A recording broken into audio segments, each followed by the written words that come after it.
Welcome back to Create Space, a podcast that finds joy in the art of storytelling.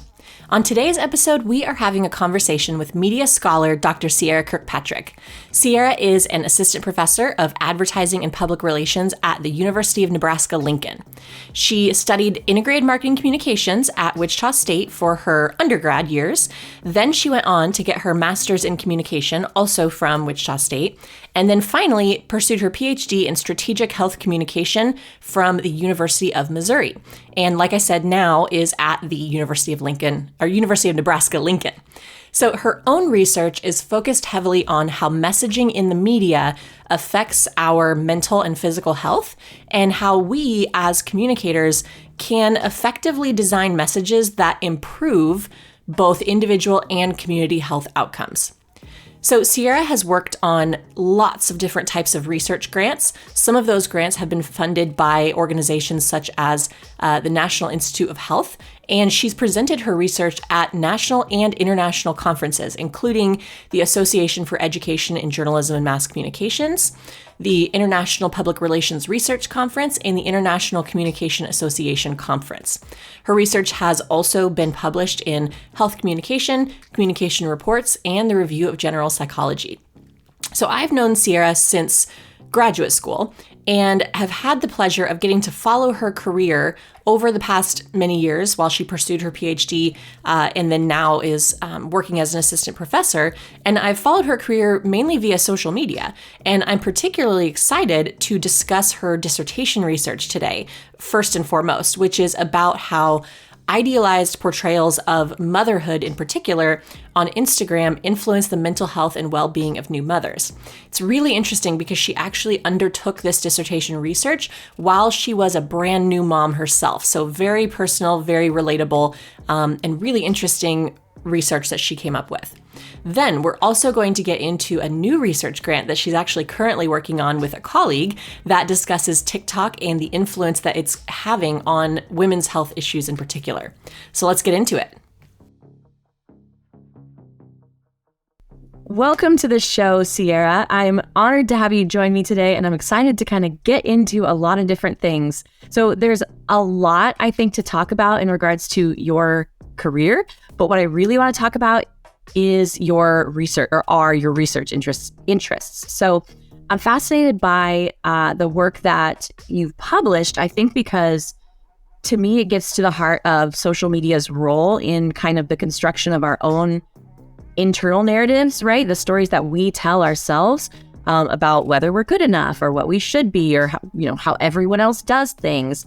And I think that's what's really interesting about the work that you're doing, is that the goal of social media originally was for us to share our story with people.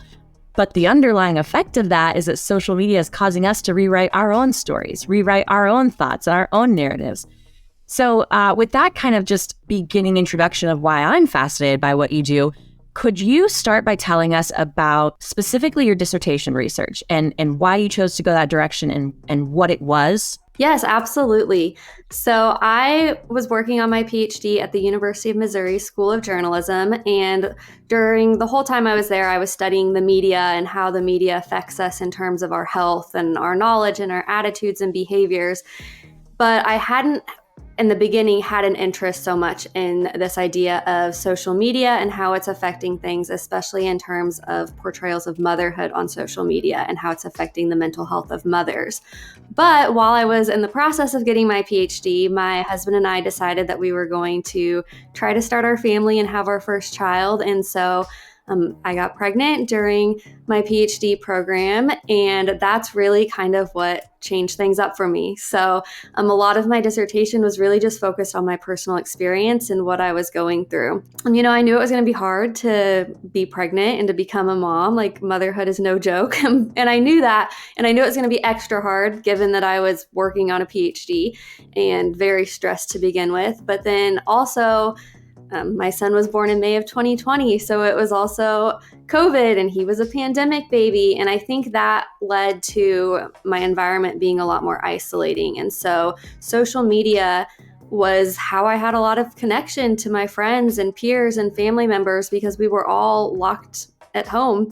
And so for all mothers, but especially during a time of isolation like that, you turn to social media and you see all these different portrayals from other mothers, some who are just like you, others may be influencers or celebrities, but we compare ourselves to those narratives that we see portrayed online. And we think about what we're experiencing ourselves and then what other people seem to be experiencing. And often there's a discrepancy between what's portrayed and what's real life. And so I became really fascinated in that as a media researcher. And I had done some research previously on like body image on Instagram and how that can have harmful effects. And so I realized the same type of social comparison process that happens when we compare our physical appearance to what we see portrayed online is the same as portraying motherhood and comparing our experiences to those portrayals we see. Absolutely. I think it's so cool that all of that came from your life. It came from what you were experiencing. And, you know, I resonate with that because my master's project, which you and I went to, you know, did our master's together. But my master's project was about mental health and was creating a video series about suicide prevention and destigmatizing mental health. And when I started it, I didn't know how relevant it was going to be. I knew I was pregnant and about to have a baby, but what I did not know was just how hard postpartum anxiety and depression was about to like rock my world. So I remember being on maternity leave in the throes of this mental health like battle of postpartum, writing my literature review. And what an interesting like thing that was, and how that made my project so much more effective and personal because I was living it. And so I feel like that's for you. I mean, you were able to grow personally, grow professionally, grow the career field professionally, add all of this interesting information while, you know, raising a little human. Like it's incredible. So let's stick with this research for a minute. I want to move into the next one that you're doing, but let's stick here for just a second. Can you share, obviously I don't want you to like give us your whole dissertation right now, but could you share maybe some interesting insights or just some valuable stuff that you uncovered through that research project? Yeah. So it's kind of like a quick overview of what it looked like. So I exposed over 400 new mothers in the United States to 20 real posts taken from Instagram. These were posts that portrayed motherhood, and half of those posts glamorized motherhood. So they were very idealized portrayals. You know, the mom had full makeup and looked perfect, and the kid was super sweet and nothing was wrong. And then the other half of the portrayals were more realistic portrayals. So they talked about some of the hardships of motherhood and everything wasn't picture perfect. And then within that, some of those idealized and non-idealized posts were from social media influencers, and also some of those posts were just from everyday mothers that are like us. And so I was looking at the effects of whether or not the content glamorized motherhood, but then also the effects of who the post was coming from. And the big takeaway was that those posts that idealized motherhood actually increased envy and anxiety in the mothers in my study. So because of the experimental design that I used, the method, I was able to show that it was the idealization of those posts that actually increased that negative effect on their mental health, that increased envy and anxiety. But what was really interesting to me was that the idealized posts had those negative effects regardless of whether it was an influencer who posted them or an everyday mother. So there wasn't a difference in terms of the source. And I think so often, you know, we like to kind of blame the influencers, like they're the ones who are all over the place and making a career of it and have these perfect portrayals. But really this research kind of goes to show that anyone can post this idealized content and have these negative effects. It's not just a problem with the influencers. So that's kind of a convicting finding, I think, almost, you know, to think that, I mean, because I have certainly been guilty of, you know, maybe having maybe we take the kids to some, you know, activity for the day. And we have some good moments, but by and large, because they're both young and, you know, family trips are hard, like there's a lot of not so good moments. But I get the good moments on camera. And then at the end of the day, I want to make a post. It's like, oh, look at this really sweet thing that my really sweet family did. And not to say that we all need to just like air all of our dirty laundry on social media by any means, but to think to myself, because I intentionally ignored the hard parts of my life, because I wanted to, I mean, in reality, kind of show off to people, right? Perhaps I made another mom's life just slightly harder by doing that. Like that's a kind of a convicting thought. I do think that we don't often relate that more to our sphere of influence. We relate that to the influencers, the big names, the people with millions of followers. So I find that really fascinating. Yeah. And I think, social media, it is a highlight reel. It's so easy to, make things look good and focus on portraying the things we want to portray. And I think that's okay. I think it's important to share the things that we want to share and that make us happy. But yeah, that recognition that, maybe I should be a little more open and, think about what effects this might be having. And, every once in a while post about the things that aren't going great too, just to kind of help bring us all back to that reality that, I portray my life this way, but you know what? Sometimes crappy things happen too. And so having that balance, I think, can be really helpful for other mothers. Yeah, because I do almost think that sometimes the, algorithm or just the content that I'm consuming for whatever reason will almost pendulum swing to where maybe it's almost a bunch of moms that are in the thick of it and not necessarily complaining, but definitely sharing the real world stuff. And then I almost find that I'm wallowing, for lack of a better term. So I do think it's a balance. It's what you said, appreciating and being grateful for what we have while also recognizing that things are hard for everyone and seeing the shared humanity. And I mean, it's all delicate, but that's communication in society in general, I suppose, which I'm sure was a challenge for you in this research. So I guess that's a question I have. What challenges did you face as you were tackling this topic? I'm sure it wasn't all straightforward. Yeah, so a couple different things, but I think with the type of research that I do, I'm taking messages that exist in the media and trying to experimentally test what effects they have. And so there's a couple different ways to do this, and I won't get too into the weeds of it, but sometimes in my studies, I will create my own stimuli. I'll create my own social media posts that represent what I want to study. But ideally, it's better if I can take posts or messages that already exist in the real world. And so that was something I really wanted to do with this study, was I wanted to use real mothers' Instagram posts and be like, these are things that actually exist and actually having these effects. But one thing that I ran into, first of all, I had to spend hours scouring the internet to find things that matched what I needed while still controlling for other things that I didn't want to test for.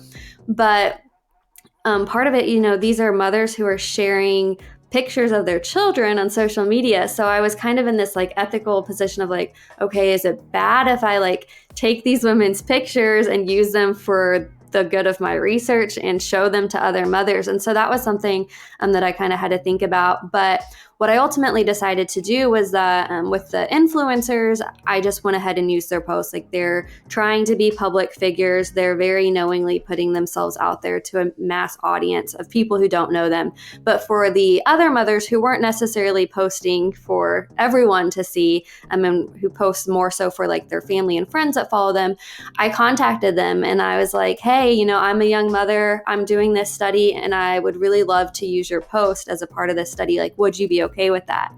And so that was kind of challenging because I did have some others who weren't comfortable with it and who did tell me no, but a lot of them were willing to let me use their posts. And not only were they willing to let me use their posts, but they were also fascinated by the research because they saw the need and they wanted to know the findings. And so I had a list of mothers whose content I used in my study who wanted me to send them the findings afterwards. And so that was really neat because it kind of just helped to reaffirm okay, this is really important work and it does matter. That's great.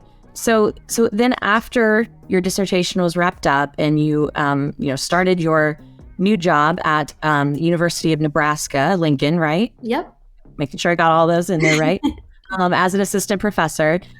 Now, somewhat recently, actually, I remember seeing on Facebook, so talking about social media, that you got this amazing grant opportunity, that you got this award. You were named an emerging scholar for the AEJMC, which, for those of you who don't know, is the Association for Education in Journalism and Mass Communication.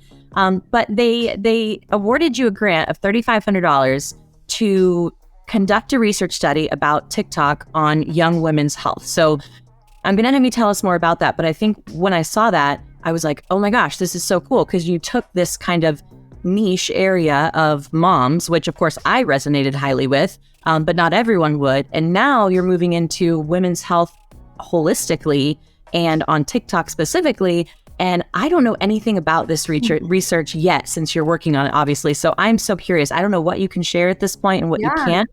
Can you give us a background on what you're doing? Absolutely, yeah. So I think one thing a lot of us have heard is that people are using TikTok to get health information. So there was a couple of news headlines a few months ago that said that, especially among Generation Z, TikTok is like the go-to source to find information. So they're not going to Google to look up what they want to know. They're going to TikTok because they can find information there and get recommendations and learn about all sorts of topics.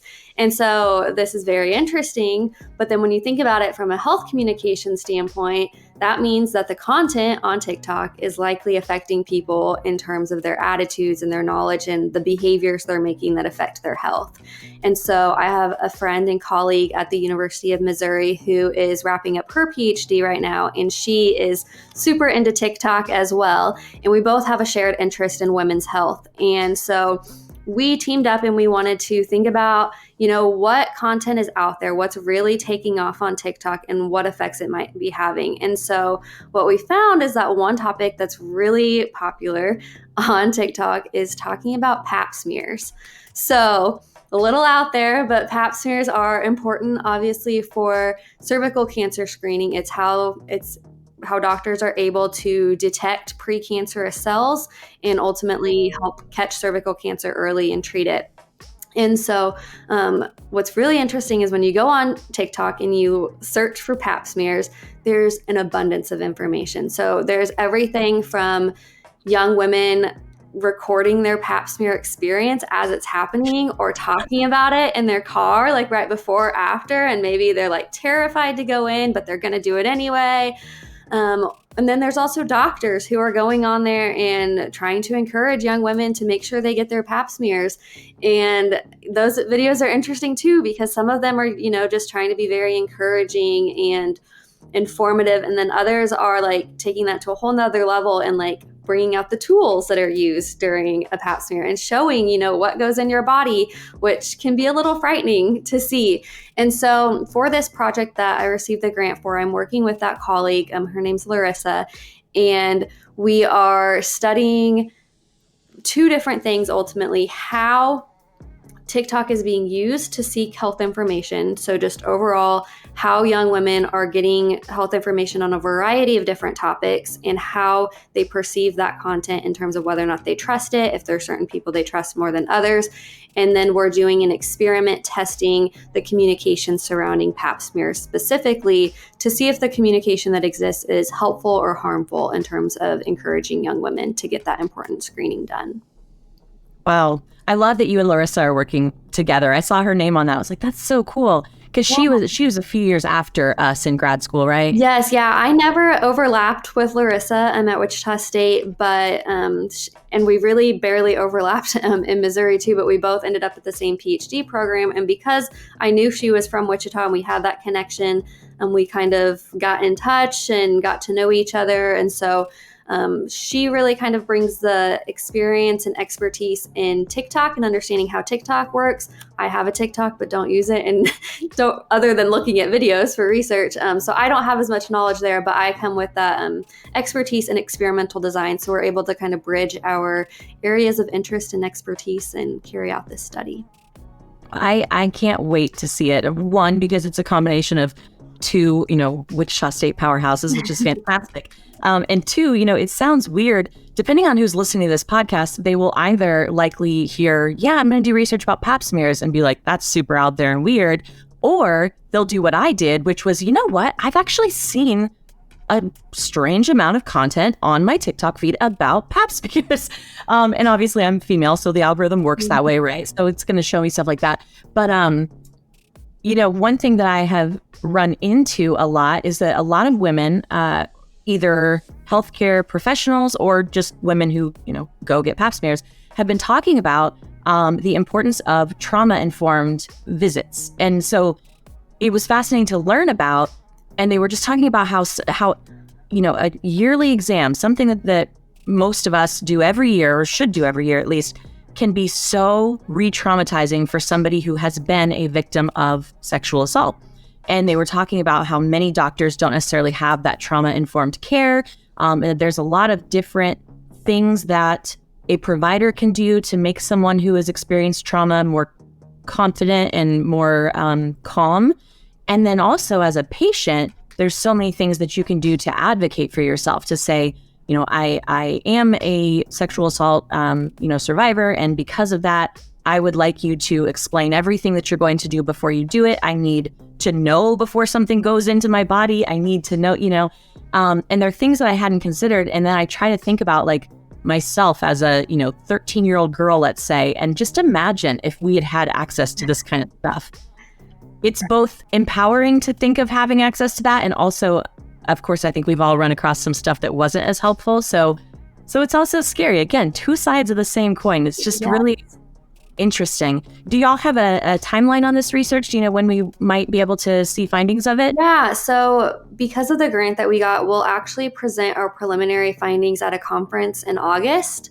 And then hopefully around that time, be getting ready to submit it for a journal publication too. And so I would hope, maybe this time next year, it can be like officially published and shared with the world. But yeah, I think we actually have like a lot of different ideas that we want to study within this. So there may be multiple phases of studies and findings, but I think it's interesting what you bring up with the trauma aspect. We're not specifically examining that in this study, but we do kind of touch on that idea of how it's approached in terms of people's level of comfort. So in this first phase of the study, we're looking at the source of who's putting out the video. So whether they're hearing about this from another peer like them or a doctor. But then the other variable we're investigating is what is called autonomy support.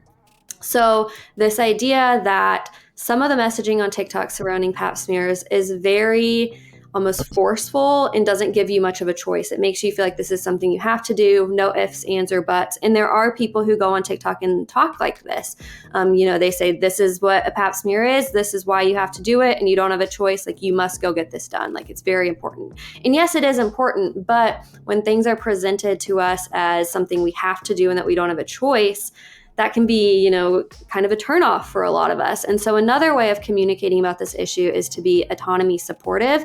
And so this means presenting it more so in a way that phrases it as like, this is really important. It's something you might want to consider doing. Like, this isn't something I'm going to make you do. You don't have to go do this, but this is why you might want to get it done. And I think you should consider it. And another part of that autonomy support is recognizing that some women don't want to do this. And that's valid. You may be terrified to get a pap smear because you may think it's going to hurt or cause anxiety or just be embarrassing. Or maybe you're terrified of what the results are going to be. Like, maybe you'd rather not know if something's wrong with you. And so part of that autonomy supportive language is recognizing those fears and not just discounting them, recognizing them that they're there and, helping them to deal with those fears and anxieties and be more comfortable so that they can go through with getting this important test done. So that's kind of what we're investigating in this first series. And yeah, I'll be really excited to share the findings. I think that will be really, really interesting. So as you've been a media researcher for a long time, and social media has kind of been your primary realm of research as of now. And of course, women's health and motherhood and all of that has kind of been your passion or your drive. So who else is doing this research? Who has maybe inspired you? Or if, any of us listening are interested in this, where could we go to learn more about social media research specifically related to like women issues and things like that? Absolutely. So there's tons of scholars that, kind of study in this area of media effects and health communication and social media. But when I got started doing this research on the social media comparisons and how it's shaping our lives, especially in terms of motherhood, one of my favorite books was called The Mommy Myth. And so this is a book, you can find it on Amazon, wherever you get books, that really kind of talks about this idea that we glamorize motherhood and we're held to such high expectations that are really unattainable. Now, this book talks about the effects of media on that. So it was really awesome for me to be able to get like a history of this area. So the idea of idealizing motherhood isn't a new thing. It's not something that we can blame on social media. It's actually been happening for a really long time. And so in that book, the authors talk about how in the 70s and 80s, motherhood was glamorized in magazines. So it was these celebrity mom profiles where they would talk about, being a mom and, oh my gosh, it's the best thing ever. My life is now complete. And it was very much what we see on social media. Like it was all this picture perfect portrayal, and it didn't talk about the hardships. And so mothers back then were doing the same thing. They were comparing to those experiences. So that book is really awesome for understanding like just how long this has been an issue and how it affects women. It also gets into a lot of other intricacies around this. But what was really cool is it kind of set the stage for my research. But when we think about, mothers in the 70s and 80s, like looking in magazines, well, now it's such a bigger problem because we literally have our phones on us all the time, every single day. So while I'm up, breastfeeding my son in the middle of the night in the dark in the nursery, I'm not going to be reading a magazine, but I probably am going to be on my phone scrolling through Instagram. And so it's just this bigger problem that's constantly facing us. And so I think that book, The Mommy Myth, is really awesome if you're interested in learning more about this. And then there's also another podcast called Under the Influence by Joe Piazza. And it's like a 30 episode series that talks all about social media and influencers and the effects that it has on us. And so I really like that podcast because it does focus a lot on the motherhood aspect, but it also talks about it a bit more broadly too, in just this crazy, idea of influencers and how influencers came to be and what influence they're having on all of us. And so those are kind of two areas I would point people in. In that podcast specifically, kind of pulls in some recommendations of other researchers working on similar work so you can learn from them and, look them up too if this is something you're interested in.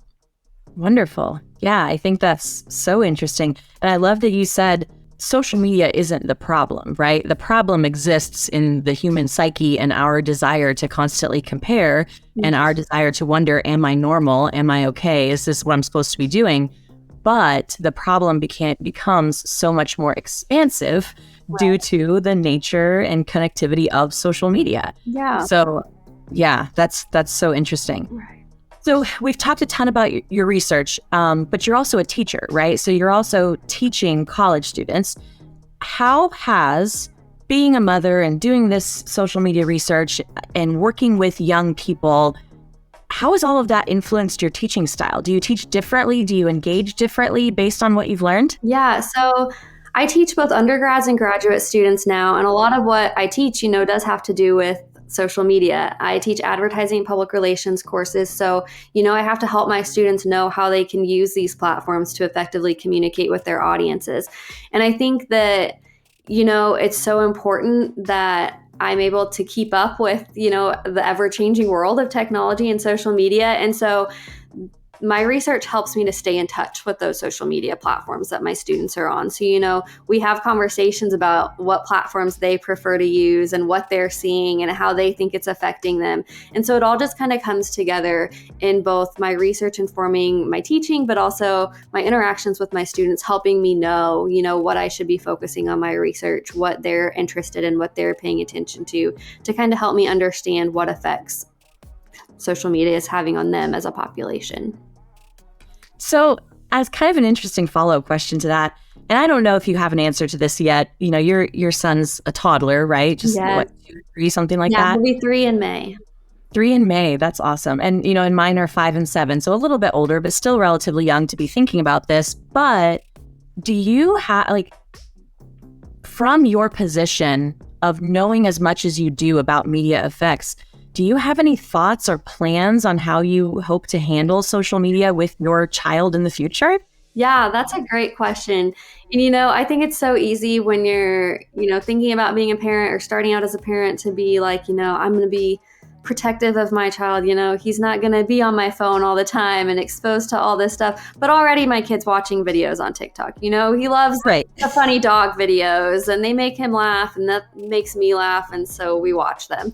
But, as he gets older, I do think it will be an important thing. I think, helping all children to see that, social media is an opportunity to create a story, to portray ourselves to others, but we should be mindful of what we're doing and think about the effects it can have. But also the other side of that is to always remember that the stories that we're seeing portrayed from other people online aren't the real truth. So that's part of their life, but there's also a huge side behind it that we're not seeing. And so, that's something that I think for kids, but also adults and mothers to always keep in mind, that we can follow these accounts and we can see all these idealized portrayals. We can even enjoy looking at them, but we need to always remember, like, this isn't everything. So to only compare ourselves to what we see portrayed online isn't enough. We need to also try to have a community that helps us to see beyond that. And, with the children thing, it's so interesting because my son and even lots of kids born before him,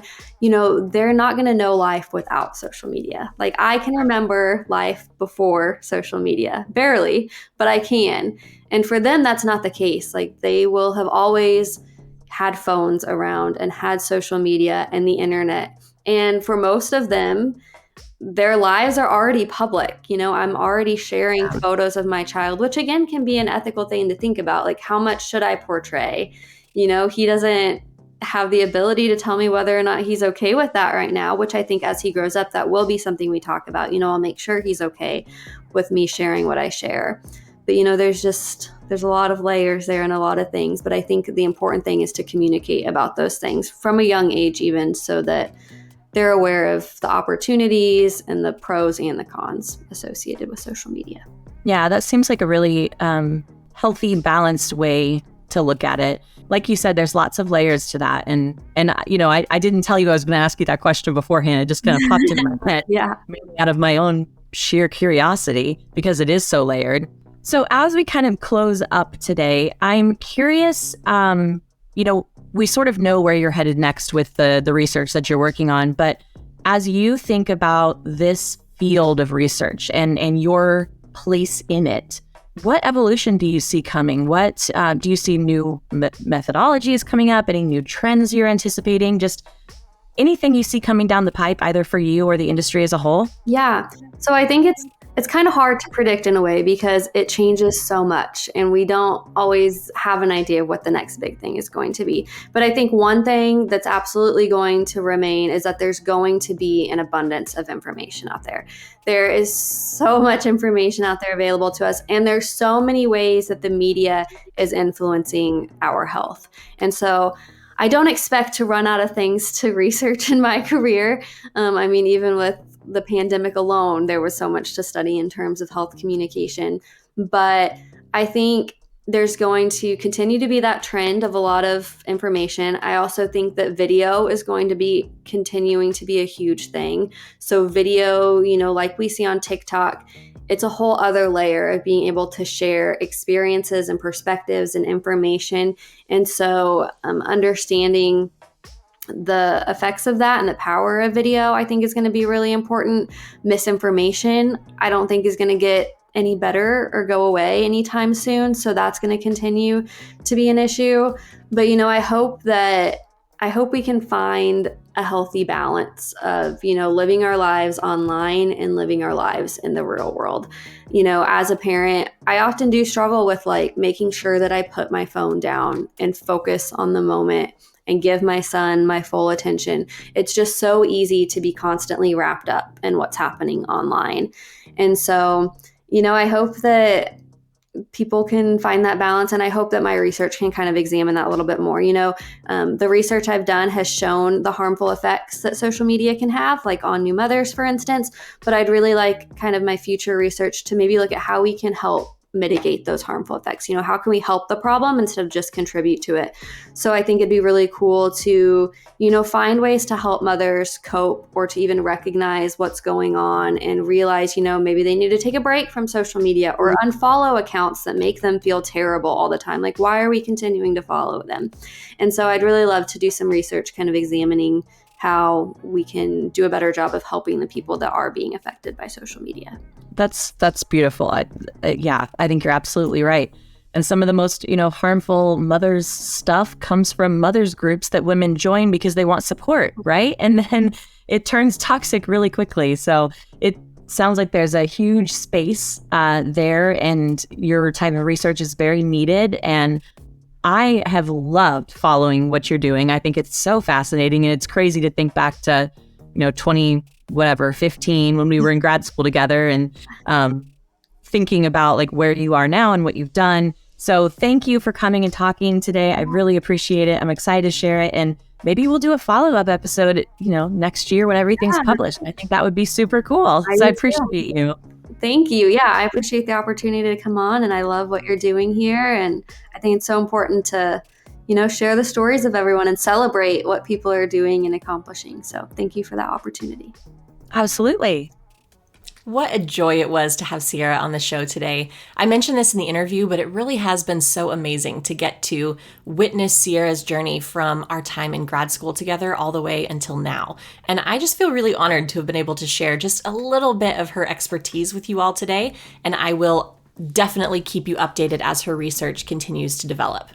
As always, thank you so much for being a part of the CreateSpace community, and I'll see you next week.